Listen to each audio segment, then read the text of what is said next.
Good afternoon to all.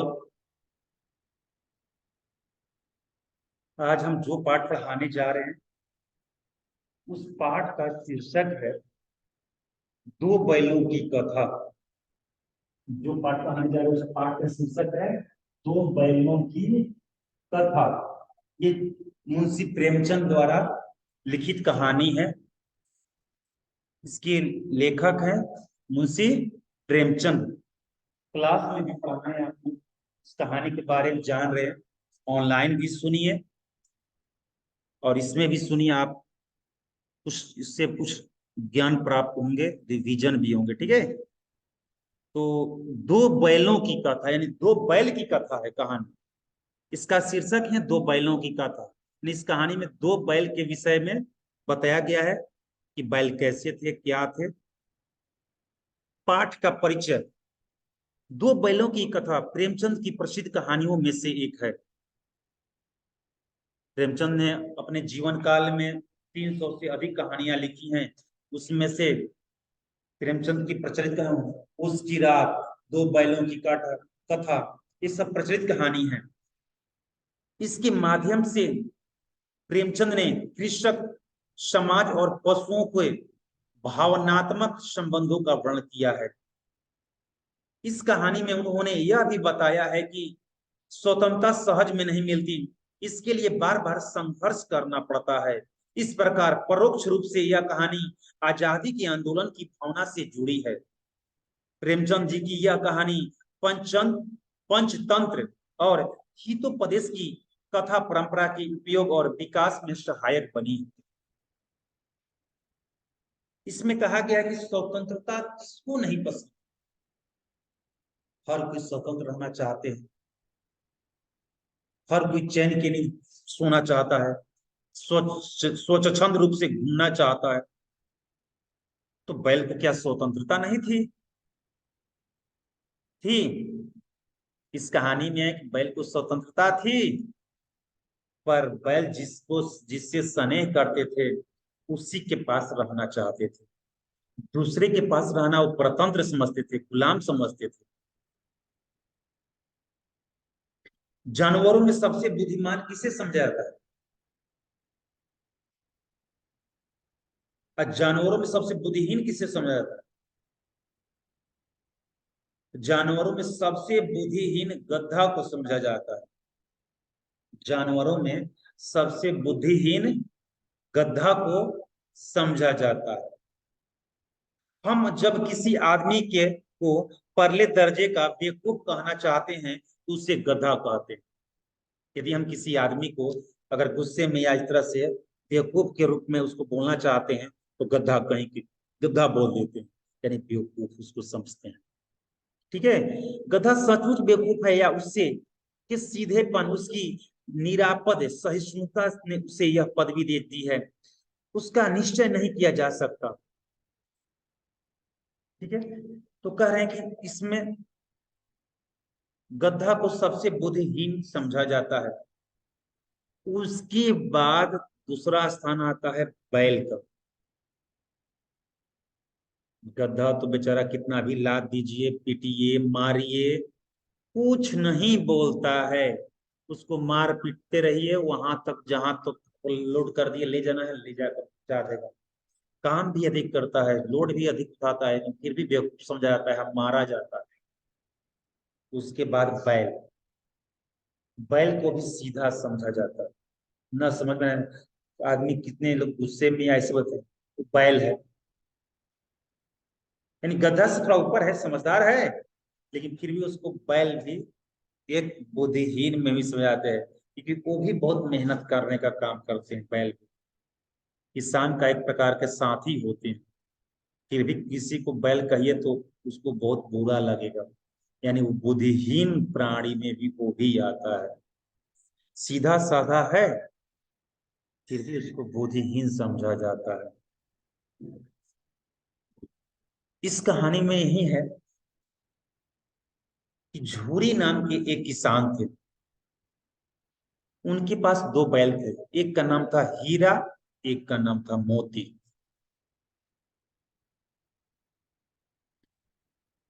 हीरा और मोती दोनों आपस में मिलजुल कर रहते थे।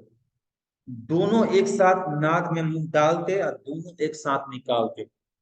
दोनों साथ में बैठे थे, दोनों साथ में खड़े होते थे। झूरी को अपने दोनों बैलों से काफी स्नेह था, प्रेम था। बैल भी झूरी से भी स्नेह करते थे। झूरी को देखकर, अपने मालिक को देखकर प्रसन्न हो जाते थे। उनका बदन अगर पास रहते, उनका बदन भी स्पर्श करते, अपना शरीर रगड़ते। झूरी भी जब बैल के पास जाते तो उनके बदन पर हाथ फेरते और उसको सहलाते। दोनों एक दूसरे के प्रेम पाकर फूला न समाते थे। एक दिन की बात है कि झूरी के साले साहब यानी उनकी पत्नी का भाई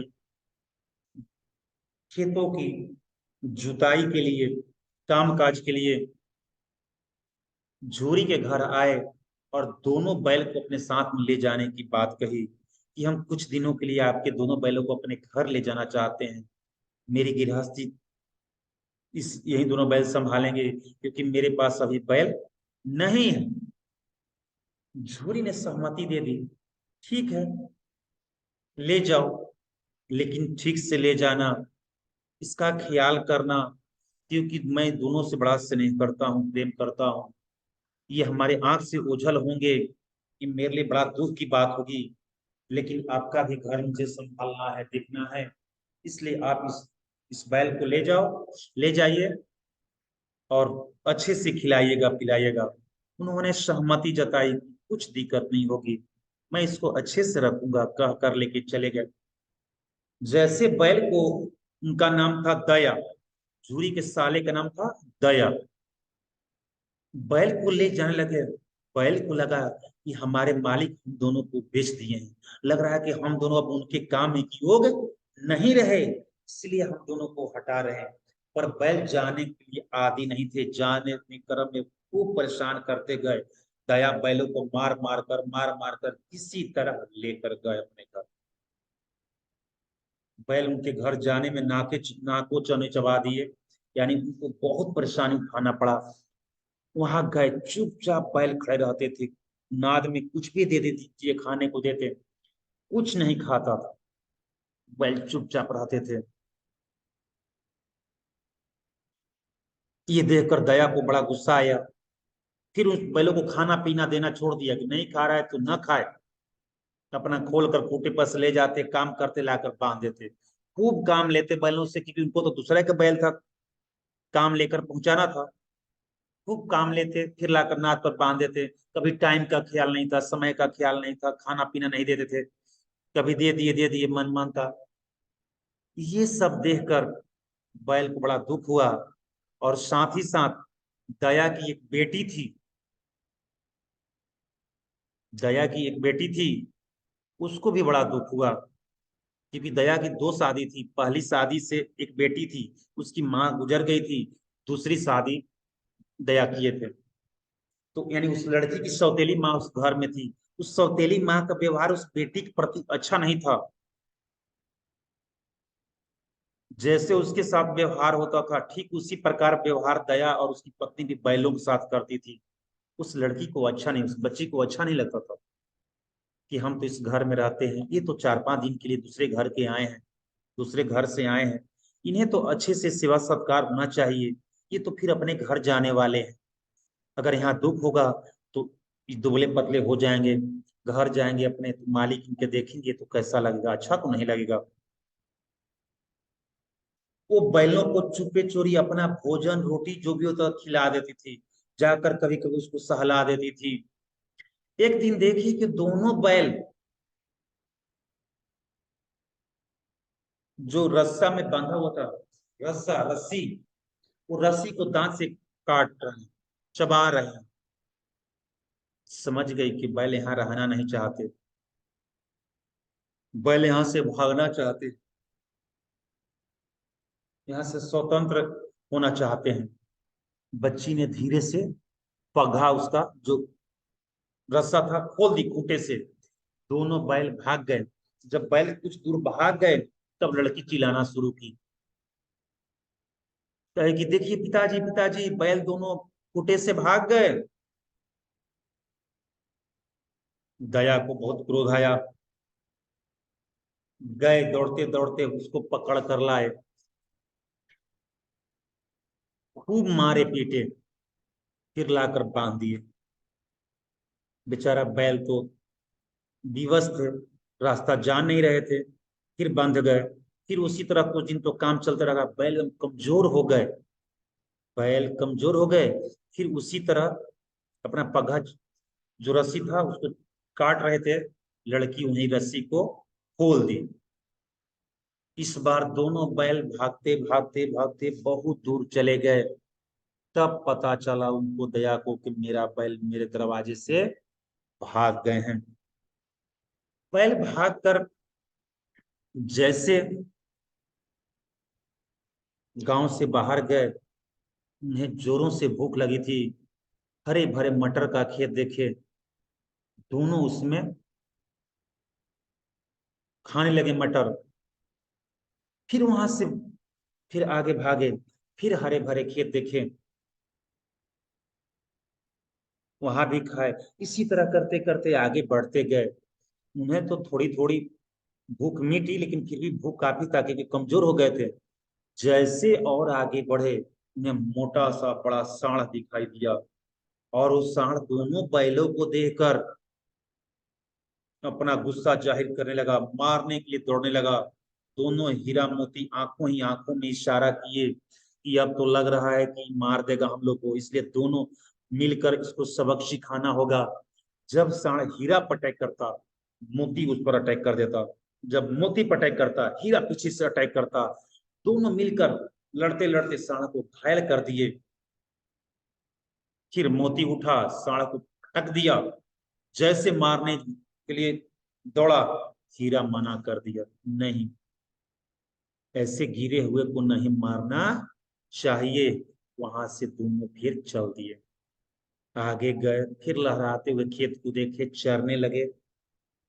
जैसे चर रहे थे कि अब तो हम लोग मुसीबत से निपट गए, हम लोग रास्ता टल गया, कुछ पीछे चला गया, अब हम लोग नजदीक आ गए।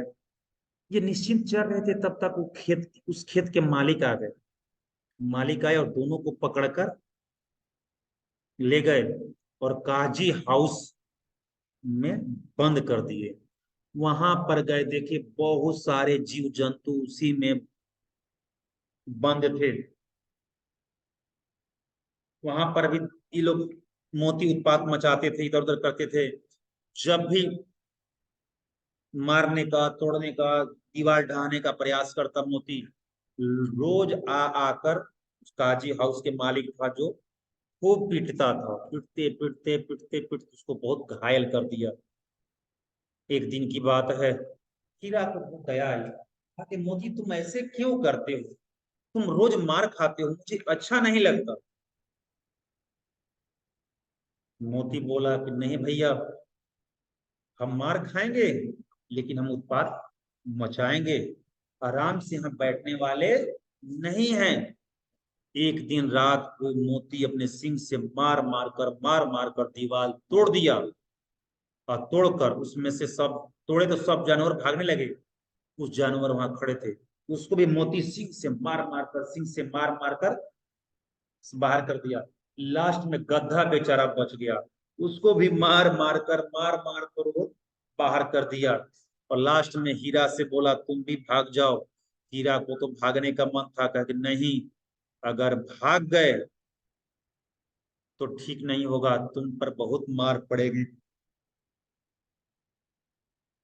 लास्ट में जब सुबह हुआ, अंत में वो काजी हाउस का मालिक यार देखा तो सारा जानवर बाहर है, अब मोती बेचारा चुपचाप खड़ा है, हीरा भी। उसको बड़ा दया आई, क्या कि अरे, हम रोज इसी को पीटते थे, मोती को, हीरा को भी मारते थे, कभी कभी शक होता था कि इसी के सामने दीवार टूटा है, यही तोड़ रहा होगा, इसी का सींग मजबूत है। लेकिन ये तोड़ता तो भाग जाता, बाकी सब जानवर भाग गए, ये खड़ा है। ओहो, इसको मुझे नहीं मारना चाहिए, हम गलत निर्णय हो गया मेरा, गलत, हम मार देते इसको। ये समझकर उसे आया कि नहीं, ये बैल अच्छे हैं, इसको अब तकलीफ नहीं देना है। खाना पीना दिया और किसी से बात करके उसको बेच दिया। जब बैल थोड़ा स्वस्थ हो गए उसको बेच दिया। बैल को लेकर वो इंसान जब जाने लगा अपने घर, बैल रास्ते में बहुत परेशान किया और वहां हाथ से उसके छुड़ा कर भागते भागते भागते भागते मोती के दरवाजे पर पहुंच गए। सॉरी, झूरी के दरवाजे पर हीरा और मोती पहुंच गए अपने मालिक के दरवाजे पर। तब तक उस दिन वहां दया भी पहुंचे हुए थे। मोती अपने बैलों को देखकर बहुत खुश हुए, तो अरे मेरा बैल आ गया। दया पहुंचे, उनसे बातचीत होने लगी। अंत में दया देखकर बड़ा क्रोध किए बैलों पर। ये बैल भाग जाते हैं घर से, ऐसे बैल रखते हैं। झूरी अपने बैलों की स्थिति देखकर दया पर क्रोध किए कि तूने मेरे बैलों के साथ अन्याय किया होगा, इसीलिए बैल तुम्हारे घर रहना पसंद नहीं करते होंगे। तुम्हें इन्हें तकलीफ दिए हो, इसलिए बैल भागे होंगे। जोरी अपने बैलों के गर्दन से लिपट गए और बैल भी जोरी से सने दर्शाने लगे। तब तक मालिक भी आ गए जो बैलों को खरीदते थे। तब जब बात हुई तो पता चला कि दया भी इनके साथ अत्याचार किया है। जो पकड़ा था वो भी अत्याचार किया है, उसका बैल नहीं था। तब वो जो मालिक बैल लिया था वो हाथ जोड़कर कहा कि ठीक है, आपका बैल है, आप ही के पास रहेगा, मुझे बैल नहीं चाहिए। और जाकर काजी हाउस के मालिक के पास गए, अपना पैसा मांगने लगा। अंत में उसे पैसा देना पड़ा क्योंकि बैल उसका था नहीं। बैल तो खेत चर रहे थे, इसलिए पकड़ कर अपने पास रख लिया था। तो यही कहानी है इस ये दो बैलों की कथा में। यही कहानी है कि हीरा और मोती, झूरी और दया, ये चार दोनों कहानी है। एक पशु भी स्वतंत्र रहना चाहते हैं। स्वतंत्रता सबको पसंद होती है। कोई नहीं चाहता है कि हम परतंत्र रहें, किसी का अधीन रहें। अगर प्यार से उन्हें रखना चाहते हैं, किसी को अपना बस में करना चाहते हैं, तो उससे स्नेह करना होगा, उसको खिलाना पिलाना होगा। दया अगर बैलों से काम ले रहे थे, अगर उसे प्यार से खिलाते, जितना प्रेम स्नेह देते थे झूरी उतना देते, तो बैल उनके घर उत्पात नहीं मचाते। कुछ दिन बाद धीरे धीरे उनसे स्नेह करने लगते। पर पर दया का बर्ताव हीरा और मोती के साथ सही नहीं था, इसलिए हीरा और मोती उनके घर रहना नहीं चाहते थे।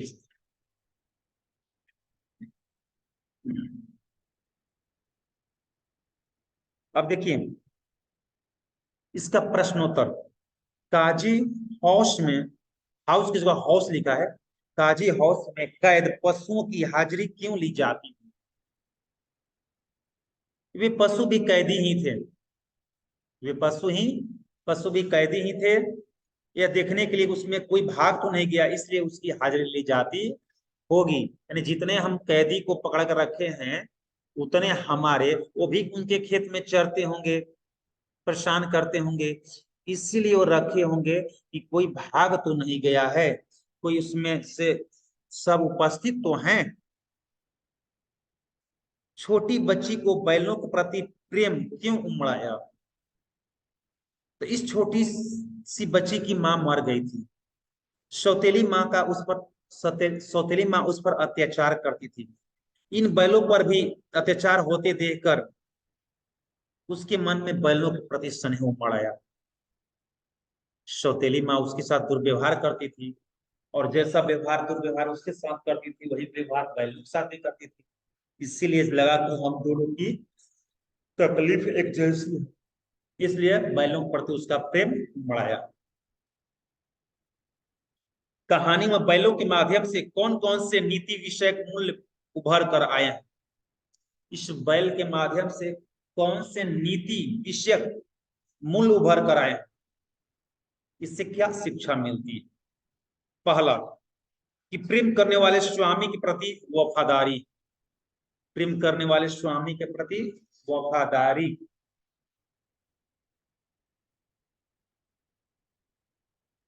दूसरी बात, अन्याय अत्याचार का डटकर विरोध।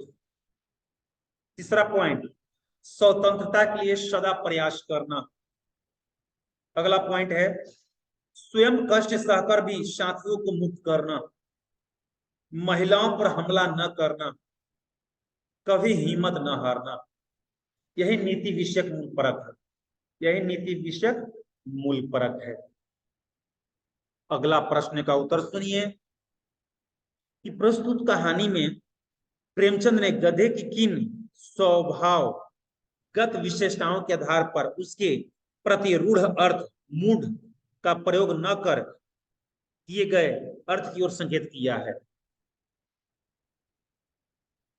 क्वेश्चन फिर से सुनिए कि प्रस्तुत कहानी में प्रेमचंद ने गधे की किन स्वभावगत विशेषताओं के आधार पर उसके प्रति रूढ़ अर्थ मूर्ख का प्रयोग न कर किस नए अर्थ की ओर संकेत किया है।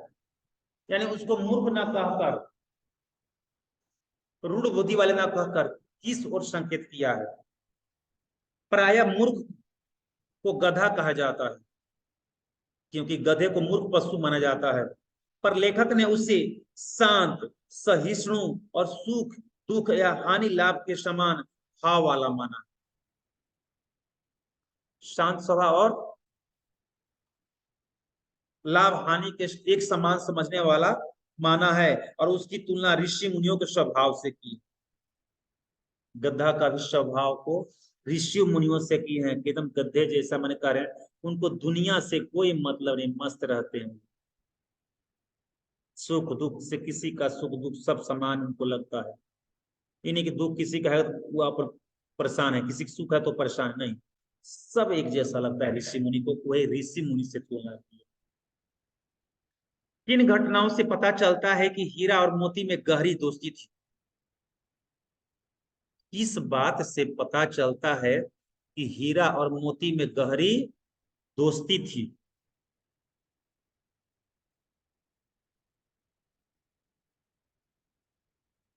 दोनों को एक दूसरे के भाव और विचारों की समझ थी, दोनों एक दूसरे के बारे में जानते थे।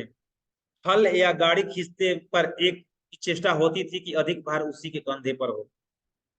जब दोनों हल में चलते थे तो हीरा चाहता था कि मेरे कंधे पर ज्यादा भार हो, मोती कंधे पर कम हो। जब मोती खेत में है तो सोचता था, उसके मन चलता कि नहीं मेरे कंधे पर ज्यादा हो, हीरा कंधे पर कम हो। हल से खुलने पर दोनों एक दूसरे को चाट कर थकान मिटाते थे। जब हल से निकलते थे तो दोनों एक दूसरे को चाट कर थकान मिटा देते थे। दोनों साथ ही चारा खाते, भूसा खाते।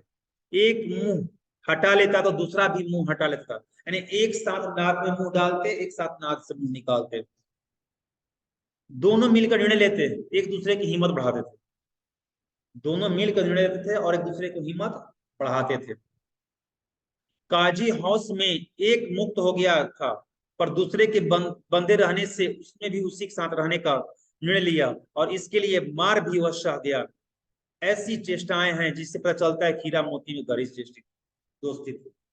यानी जब एक बंधन से मुक्त था, एक बंधा हुआ था, एक चलते दूसरा मार भी खाता था, फिर भी नहीं भागा।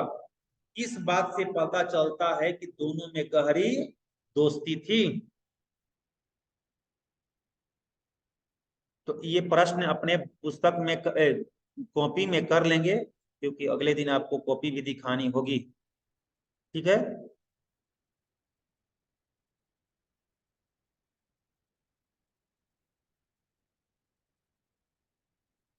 अगला प्रश्न देखिए, लेकिन औरत जात पर सिंह चलाना मना है, यह भूले जाते हो। हीरा के इस कथन के माध्यम से स्त्री के प्रति प्रेमचंद के दृष्टिकोण को स्पष्ट कीजिए। लेकिन स्त्री पर सिंह चलाना मना है, इस बात को भूल जाते हो। प्रेमचंद जी इसके माध्यम से क्या कहना चाह रहे हैं, क्या संकेत किए। हमारे समाज में औरतों पर अत्याचार होते हैं, उसे दबाया जाता है, उस पर आक्रमण न करने की बात केवल उस समय के लिए होती है, कोई उसकी परवाह नहीं करता। किंतु पशु समाज में इस बात की जागरूकता द्वारा लेखक ने मनुष्य समाज पर व्यंग किया है।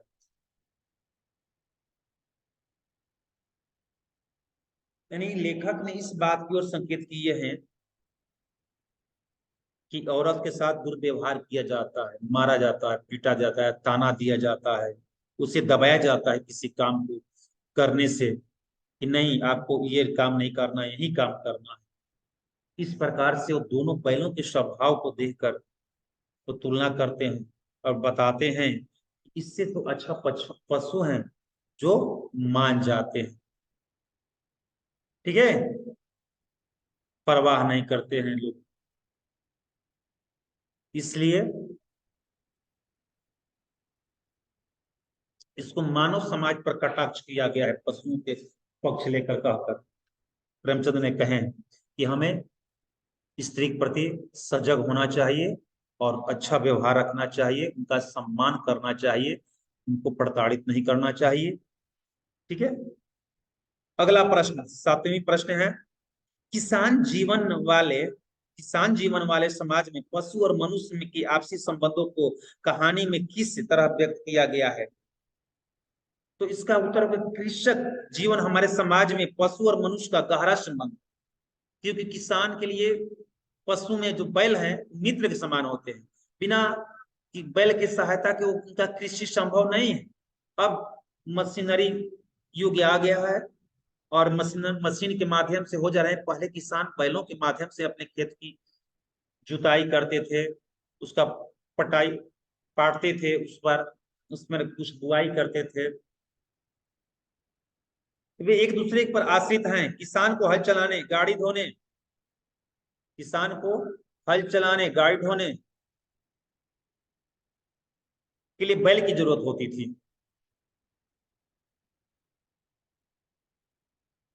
तो आप इतना, जो इतने क्वेश्चन हैं आप इसको अपने कॉपी में नोट कर लेंगे और आप कल जो बोले हैं आपको क्वेश्चन उत्तर लिख कर लाना है, तो आपको कॉपी रोल नंबर 1 2 बच्चे को लिख कर लाना है। ठीक है।